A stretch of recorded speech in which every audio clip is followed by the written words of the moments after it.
नमस्कार साथियों, स्वागत है आज के इस नए व्लॉग के अंदर। कैसे हैं आप सब लोग? उम्मीद करता हूं सभी अच्छे और स्वस्थ होंगे। तो आज हमारी एक ट्यूबवेल मिस्टेक है, तो हमें बोला गया है कि आपको आज ट्यूबवेल ठीक करवानी है। तो सुबह सुबह हम पहुंच जाते हैं अपने दूसरे खेत जहां पर हमें ट्रैक्टर लेना है। तो यहाँ पर अपने डेयरी फार्म हाउस का काम भी चल रहा है। तो सबसे पहले इसको देख लेते हैं कि कल कितना काम कंप्लीट हुआ है, क्योंकि कल हम यहाँ पर आ नहीं पाए थे। तो इसकी वजह से सुबह सुबह पहुँचे और देखा कि कल पीछे की दीवार और साइड की दीवार दोनों कंप्लीट हो चुकी है, क्योंकि इनकी हाइट है जो हम 6 फीट तक की लेने वाले हैं, उसके ऊपर इसकी हाइट नहीं रखेंगे। इसके बाद इसमें टिन शेड लगेगा, तो उससे हम इसको पैक करवाएंगे वापस। तो यहाँ से हमने देखा और देखने के बाद हमें जाना है लोरिंग लाने के लिए, क्योंकि ट्रैक्टर यहीं छोड़ा हुआ है। तो यहाँ से लेके फिर चलेंगे दूसरे ट्यूबवेल पर जहाँ पर ट्यूबवेल मिस्टेक हो रखी है, तो उसको आज ठीक करवाना है। तो पूरे व्लॉग में हमारे साथ जुड़े रहिए, क्या क्या काम आज के दिन होता है। तो यहाँ से लोरिंग लेकर पहुँच के ट्यूबवेल पर, और यहाँ पर लोरिंग को लगाने वाले हैं। और यही ट्यूबवेल मिस्टेक है, तो लगभग काफ़ी दिन हो गए हैं बंद पड़ी है, हमारे ज़रूरत नहीं थी तो हमने ठीक नहीं करवाया, और अभी पानी की ज़रूरत है तो फिर आज लोरिंग लेकर आ गए और आज इस ट्यूबवेल को ठीक करवाना है। तो यहाँ पर भाई साहब लग जाते हैं, लोरिंग को खड़ा करेंगे यहाँ पर, और इसके बाद इसकी मदद से सारे के सारे पाइप बाहर निकलने वाले हैं। तो पूरे व्लॉग में हमारे साथ जुड़े रहेंगे तो आपको किसान की दिनचर्या के बारे में पता लग जाएगा कि एक किसान कितनी धूप के अंदर कितनी मेहनत करता है। और ये दिनचर्या प्रतिदिन की होती है, आज की नहीं है, प्रतिदिन ये दिनचर्या रहती है, चाहे धूप हो, सर्दी, गर्मी, बरसात। अगर काम होता है तो काम करना जरूरी होता है। तो यहाँ पर भाई साहब ने लोरिंग को कर दिया है खड़ा, और उसके बाद लगे हैं पाइप को निकालने के लिए। तो सबसे पहले हम पहले पाइप से करते हैं शुरुआत। यहाँ पर ये देख सकते हैं कुछ इस प्रकार से इस सांकल को पाइप से अटैच किया जाता है। इसको यहाँ पर नट को कस दिया जाता है, और इसकी मदद से पूरे के पूरे पाइप एक साथ बाहर आते हैं। तो अच्छी मशीन होने की वजह से पूरा का पूरा लोड एक साथ आराम से उठा लेती हैं, इसमें कोई दिक्कत नहीं होती। तो वापस मशीन को सही से सेटिंग करके फिर पहले पाइप को बाहर निकालना शुरू कर दिया, और धीरे धीरे करके आज जो भी सारे के सारे पाइप हैं वो बाहर निकाल के एक बार पंप को भी बाहर निकालेंगे, और उसको भी चेक करेंगे कि उसके अंदर तो कोई समस्या नहीं है जिसकी वजह से बार बार ये समस्या हो रही है। क्योंकि इसमें चालू सही ढंग से हो रही, लेकिन पानी बाहर नहीं आ रहा है। हो सकता है कोई पाइप लीक भी हो सकता है, या फिर कोई पंप में मिस्टेक। तो यहाँ पर पहला पाइप बाहर आ चुका है, इसको वापस बेस पे लगा के नट को खोलना करते हैं शुरू, और नट को खोल के सारे के सारे पाइप निकालते हैं। इतने में हमने आधे पाइप निकाले, तब तक एनर्जी ड्रिंक हमें देखने को मिली, तो हमने एनर्जी ड्रिंक लेना शुरू कर दिया। उधर बाबूलाल जी बैठे हैं चाय पी रहे हैं, और मैं यहाँ पर दूध पीने लग गया। आधे पाइप आ गए हैं। 2 ढाई घंटे की मेहनत के बाद हमने फाइनली पंप को बाहर निकाल दिया है। पंप को बाहर निकाल के मिस्त्री से हमने इसको चेक करवाएंगे। तो बाहर निकाल के मिस्त्री से चेक करवाए तो पंप में कोई समस्या नहीं थी। फिर हमने देखा कि एक पाइप है जो हमें फूटा हुआ मिला।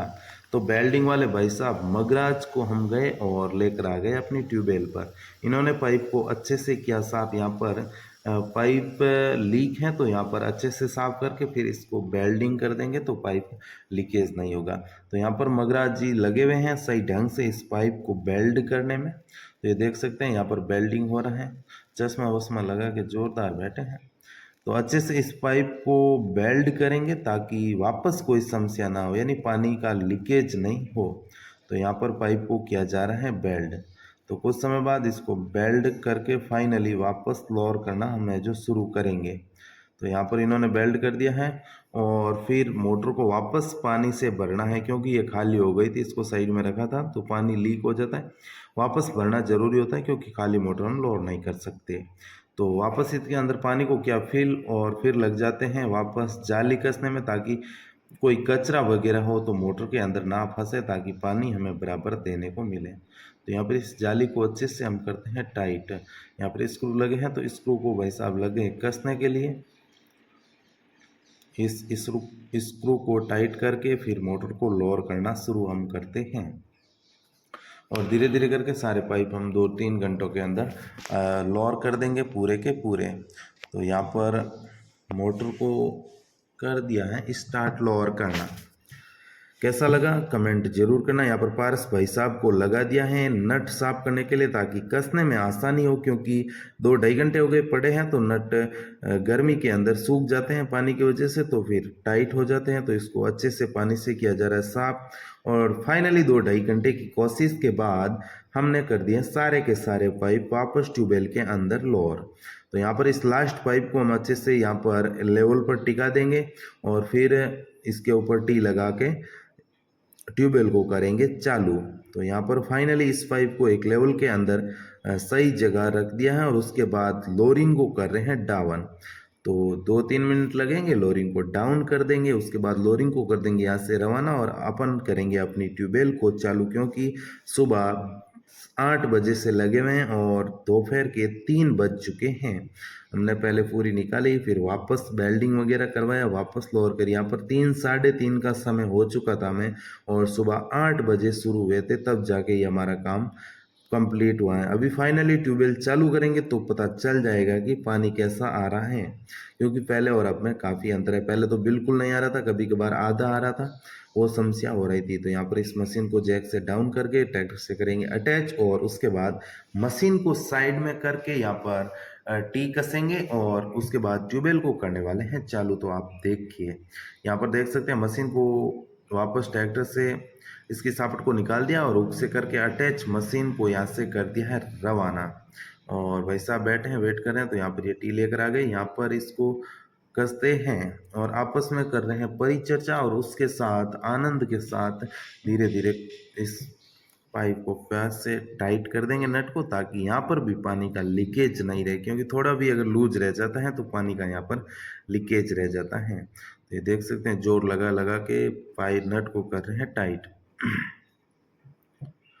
तो फाइनली नट टाइट हो गए, उसके बाद आ जाते हैं स्टार्टर के पास। तो इसमें भी मिस्त्री ने चेक किया था, तो यहाँ पर तार को कट कर दिया था, क्योंकि 2-3 तार है जो काफ़ी गर्म होकर यहाँ पर इसके ऊपर से जो भी खोली थी वो हट चुकी थी। तो हमने स्क्रू को यहाँ पर निकाल दिया है, दोनों स्क्रू को खोल के जो 2 नट है, सॉरी 2 केबल है वो नई डालने वाले हैं तार, ताकि वापस गर्म ना हो, क्योंकि गर्म होने की वजह से यहाँ पर स्पार्क करता है और थोड़ा भी नट लूज रहता है, तो स्पार्किंग की वजह से सारे के सारे तार को गर्म करता है, फिर फॉल्ट मारता है, ताकि पानी भी बराबर नहीं दे पाता है। तो इसकी वजह से निकाल दिया और यहाँ पर हम वो भाई साहब ला कर दे रहे हैं दूसरा तार, जिसको हम यहाँ पर लगाने वाले हैं। तो इन्होंने यहाँ पर दूसरा तार ला के दे दिया है और इसको सही ढंग से हम यहाँ पर लगाने वाले हैं। तो देख सकते हैं यहाँ पर हम तैयार कर रहे हैं इसको और फिर सिल्लू वगैरह करके इसको एकदम अच्छे से टाइट करेंगे ताकि लूज नहीं रहे। और साइड में हमारे भाई साहब खड़े हैं जो हमें देख रहे हैं कि आप काम सही करो या नहीं करो, वह पूरी की पूरी ध्यान रखें, क्योंकि फ्यूज़ वगैरह हमने सारे पहले निकाल दिए हैं। रिस्क नहीं लेने का, क्योंकि लाइट है भाई, मारवाड़ी में क्या होता है कि लाइट किनो ही गनों को नहीं रखे है। तो ए देखे हैं माने कहते काम सही करिया हो कि नहीं करिया। और फाइनली तार वगैरह सब लगा दिया है, तो यहाँ से टाइट करके फिर हम ट्यूबवेल को चालू करते हैं। तो यहाँ से हमने ट्यूबवेल को चालू किया तो सही ढंग से चालू हो गई और 40 एम्पेयर ये अभी ले रही है। तो फाइनली सही ढंग से चालू हो गए हैं, तो पूरे दिन की मेहनत से और कुछ समय वेट करने के बाद ट्यूबवेल से पानी आना शुरू हो जाता है और पानी एकदम सही आ रहा है। तो अब आपको कमेंट करके बताना है कि इस ट्यूबवेल के अंदर से लाल पानी क्यों आ रहा है। ये देख सकते हैं, आपको दिख रहा है ना रेड रेड, तो ये रेड पानी क्यों आ रहा है ये आप लोग कमेंट करके हमें ज़रूर बताना। उसके बाद यहाँ पर गेवर जी और बाबू जी दोनों ही आ गए और आज साफ कर रहे हैं और चर्चा कर रहे हैं कि आज हैंग दिन खपिया दिन काया होगा। तो देख सकते हैं पानी सही अभी एकदम सही आ रहा है, पहले तो आधा आ रहा था, कभी कम आ रहा था। तो चर्चा कर रहे हैं और हाथ मुंह अच्छे से धोकर फिर फाइनली मशीन को छोड़कर इन झाड़ियों वाले रास्तों को पार करते हुए हम पहुंचेंगे अपने फार्म हाउस पर, जहाँ पर डेयरी फार्म हाउस का निर्माण कार्य चल रहा है, क्योंकि कल छुट्टी है अमाउस की। तो मजदूरों को पेमेंट भी करना है और देखना है कि आज काम कितना हुआ। तो फाइनली यहाँ पर पहुँच कर देखते हैं, तो आज काफ़ी काम हमारा पूरा हो चुका था। तो आगे की साइड में काम कंप्लीट हो गया और साइड में कितना हुआ वो भी हम अंदर चलकर आपको दिखाते हैं। ये भाई साहब खड़े हैं, कुर्ते के बटन वगैरह खोल रखे हैं, क्योंकि उन्हें तावड़ो घणो लागे है। तो यहाँ से देख सकते हैं साइड में भी काफ़ी काम हो चुका है, लगभग एक दिन का काम बचा है या आधे दिन में ये काम कंप्लीट हो जाएगा। कल छुट्टी है, परसों ये काम कंप्लीट हो जाएगा। तो आप कमेंट करके ज़रूर बताना कि हमारा डेयरी फार्म हाउस कैसा लगा। ये देख सकते हैं कुछ इस प्रकार, इसके ऊपर टीन शेड लगाने वाले हैं जल्दी। तो कैसा लगा व्लॉग कमेंट करके ज़रूर बताना। मिलते हैं नेक्स्ट व्लॉग में, तब तक के लिए बाय बाय।